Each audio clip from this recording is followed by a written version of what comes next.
The Roman province of Africa, Proconsularis, was established after the Romans defeated Carthage in the Third Punic War. It roughly comprised the territory of present-day Tunisia, the northeast of modern-day Algeria, and the small Mediterranean seacoast of modern-day western Libya along the Citus Minor. It was the richest province in the western part of the empire. The Arabs later named roughly the same region as the original province Ifriqiya, a rendering of Africa, from the Latin language. History. The acquired for the province of Africa was the site of the ancient city of Carthage. Other large cities in the region included Hadramautum, capital of Byzacena, Hippo Regius. The province was established by the Roman Republic in 146 BC, following the Third Punic War. Rome established its first African colony, Africa Proconsularis or Africa Vetus, governed by a proconsul, in the most fertile part of what was formerly Carthaginian territory.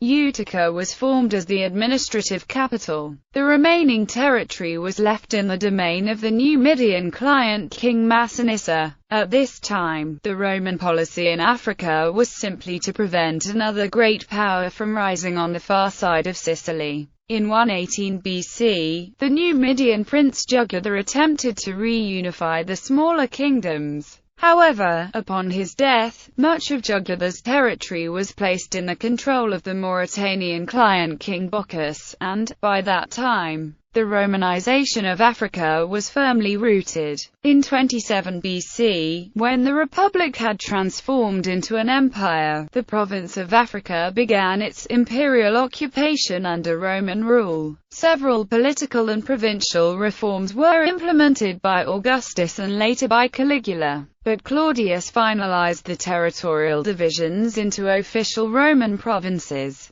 Africa was a senatorial province. After Diocletian's administrative reforms, it was split into Africa's Yugatana in the north and Africa Byzacena in the south, both of which were part of the Diocese Africa. The region remained a part of the Roman Empire until the Germanic migrations of the 5th century. The Vandals crossed into North Africa from Spain in 429 and overran the area by 439 and founded their own kingdom, including Sicily, Corsica, Sardinia and the Balearics. The Vandals controlled the country as a warrior elite. They also persecuted Catholicism, as the Vandals were adherents of Arianism. Towards the end of the 5th century, the Vandal state fell into decline, abandoning most of the interior territories to the Maori and other Berber tribes of the desert. In AD 533, Emperor Justinian, using a Vandal dynastic dispute as pretext, sent an army under the general Belisarius to recover Africa. In a short campaign, Belisarius defeated the Vandals, entered Carthage in triumph and re-established Roman rule over the province. The restored Roman administration was successful in fending off the attacks of the Amazigh desert tribes,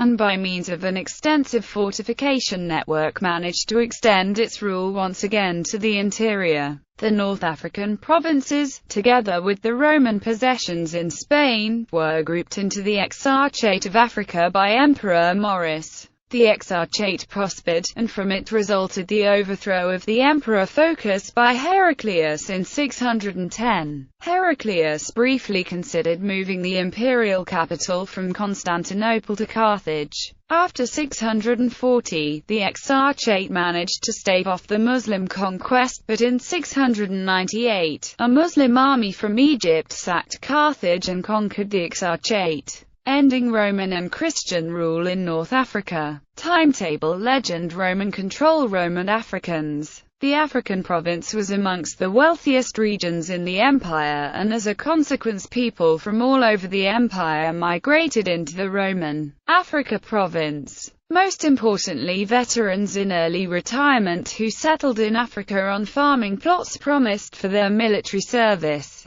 Historian Theodore Mommsen estimated that under Hadrian nearly one-third of the eastern Numidia population was descended from Roman veterans. Even so, the Roman military presence of North Africa was relatively small, consisting of about 28,000 troops and auxiliaries in Numidia and the two Mauritanian provinces. Starting in the 2nd century AD, these garrisons were manned mostly by local inhabitants. A sizable Latin-speaking population developed that was multinational in background, sharing the North African region with those speaking Punic and Berber languages. Imperial security forces began to be drawn from the local population, including the Berbers. Ibn Nasr, in his A History of the Maghreb, said that what made the Berbers accept the Roman way of life all the more readily was that the Romans, though a colonizing people who captured their lands by the might of their arms,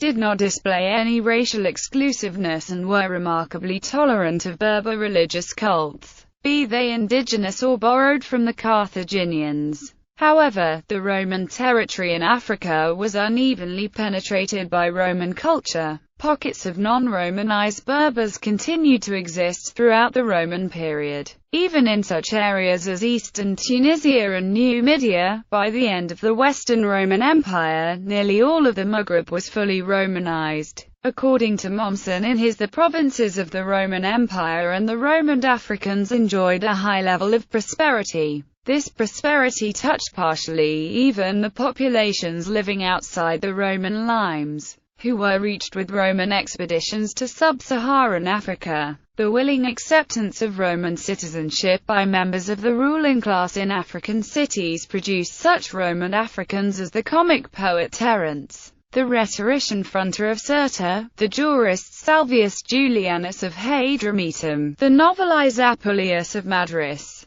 the Emperor Septimius Severus of Lepsis Magna, the Christians Tertullian and Cyprian of Carthage, and Arnobius of Sicca and his pupil Lactantius, the angelic Dr. Augustinian of Thagaste, the epigrammatist Luxurius of Vandal Carthage, and perhaps the biographer Suetonius, and the poet Racontius. Paul McKendrick, The North African Stones Speak, UNC Press, 2000, p. 326. Economics. The prosperity of most towns depended on agriculture. Called the granary of the empire, North Africa, according to one estimate, produced 1 million tons of cereals each year, 1/4 of which was exported. Additional crops included beans, figs, grapes, and other fruits. By the 2nd century, olive oil rivaled cereals as an export item. In addition to the cultivation of slaves, and the capture and transporting of exotic wild animals,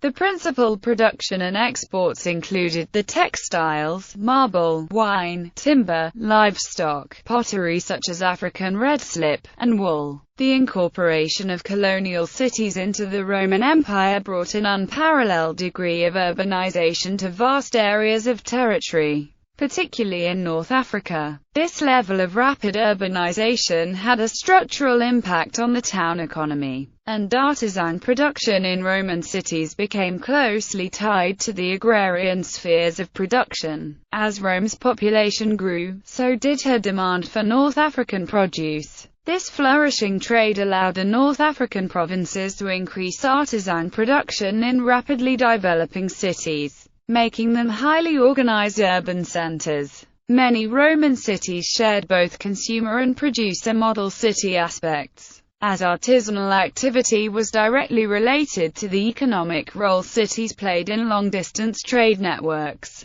The urban population became increasingly engaged in the craft and service sectors and less in agrarian employment, until a significant portion of the town's vitality came from the sale or trade of products through middlemen to markets in areas both rural and abroad. The changes that occurred in the infrastructure for agricultural processing, like olive oil and wine production, as trade continued to develop both cities and commerce directly influenced the volume of artisan production. The scale, quality, and demand for these products reached its acme in Roman North Africa. Pottery production. The North African provinces spanned across regions rich with olive plantations and potter's clay sources, which led to the early development of fine ancient Roman pottery, especially African red slip terra sigillata tableware and clay oil lamp manufacture. As a crucial industry, lamps provided the most common form of illumination in Rome. They were used for public and private lighting, as votive offerings in temples, lighting at festivals, and as grave goods. As the craft developed and increased in quality and craftsmanship, the North African creations began to rival their Italian and Grecian models and eventually surpassed them in merit and in demand. The innovative use of molds around the 1st century BC allowed for a much greater variety of shapes and decorative style, and the skill of the lamp maker was demonstrated by the quality of the decoration found typically on the flat top of the lamp, or discus, and the outer rim, or shoulder. The production process took several stages. The decorative motifs were created using small individual molds, and were then added as applique to a plain archetype of the lamp. The embellished lamp was then used to make 2 plaster half molds, 1 lower half and 1 upper half mold, and multiple copies were then able to be mass-produced. Decorative motifs ranged according to the lamp's function and to popular taste. Ornate patterning of squares and circles were later added to the shoulder with a stylus, as well as palm trees, small fish, animals, and flower patterns. The strongly Christian identity of post-Roman society in North Africa is exemplified in the later instances of North African lamps, on which scenes of Christian images like saints, crosses, and biblical figures became commonly articulated topics. Traditional mythological symbols had enduring popularity as well, which can be traced back to North Africa's Punic heritage. Many of the early North African lamps that have been excavated, especially those of high quality, have the name of the manufacturer inscribed on the base, which gives evidence of a highly competitive and thriving local market that developed early and continued to influence and bolster the colonial economy. African terra sigillata. After a period of artisanal, political, and social decline in the 3rd century AD, lamp making revived and accelerated artistry in the early Christian age to new heights. The introduction of fine local red-fired clays in the late 4th century triggered this revival. African red slipware, or African terra sigillata, revolutionized the pottery and lamp-making industry. ARS ware was produced from the last third of the 1st century AD onwards, and was of major importance in the mid to late Roman periods. Famous in antiquity as fine, or high-quality tableware, it was distributed both regionally and throughout the Mediterranean basin along well-established and heavily trafficked trade routes. North Africa's economy flourished as its products were dispersed and demand for its products dramatically increased. Initially, the ARS lamp designs imitated the simple design of 3rd to 4th century corseware lamps, often with globules on the shoulder or with fluted walls. But new, more ornate designs appeared before the early 5th century as demand spurred on the creative process. The development and widespread distribution of ARS finewares marks the most distinctive phase of North African pottery making. These characteristic pottery lamps were produced in large quantities by efficiently organized production centers with large-scale manufacturing abilities, and can be attributed to specific pottery-making centers in northern and central Tunisia by way of modern chemical analysis, which allows modern archaeologists to trace distribution patterns among trade routes both regional and across the Mediterranean. Some major ARS centers in central Tunisia are Sidi Marzouk, Tounzi, Henchir El Galal, and Henchir Estrira, all of which have ARS lamp artifacts attributed to them by the microscopic chemical makeup of the clay fabric as well as macroscopic style prevalent in that region. This underscores the idea that these local markets fueled the economy of not only the town itself, but the entire region and supported markets abroad. Certain vessel forms, fabrics, and decorative techniques like rouletting, applique, and stamped acute cor are specific for a certain region and even for a certain pottery center. If neither form nor decoration of the material to be classified is identifiable, it is possible to trace its origins, not just to a certain region but even to its place of production by comparing its chemical analysis to important northeastern and central Tunisian potteries with good representatives.